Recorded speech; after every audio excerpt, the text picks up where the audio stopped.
So kibbutz is a farming, or used to be a farming community in which it's as close to communism as you can come, right? Everything is communally owned, everything. So nobody has a job, one job. They rotate the jobs. So you spend 2 months in the field, 2 months in the factory if there's a factory, 2 months in the kitchen, and there's no individual kitchens. None of the apartments have kitchens. There's a communal kitchen. Everybody eats together, right? So you spend it in the kitchen, and you might spend it washing dishes. And then so you do every job in rotation. There's no expertise. There's no division of labor. There's continuous. You don't even raise your own kids. So when you have kids, they're taken to the nursery, and they're raised with everybody's kids. And you do a turn in the nursery as part of the work that you do. Now, these are about as close to communism as you can come, about as close to socialism as you can come without kind of government imposition and authoritarianism. They were experiments that were tried in Israel. The founders of Israel were very socialist, many of them communist.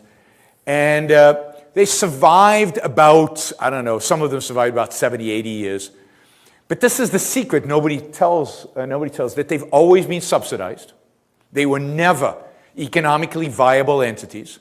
They were always subsidized. Originally, they were subsidized by rich Jews overseas who used to send them checks. When the State of Israel was founded, they were subsidized by the government.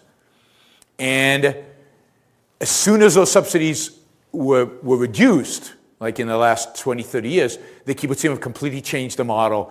Today, they don't resemble those old socialized things at all. They were completely broken up.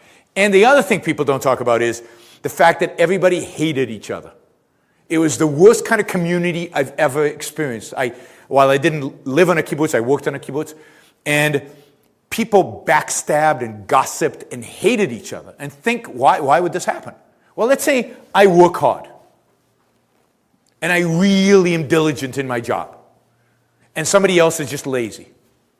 And I get exactly the same as the lazy person.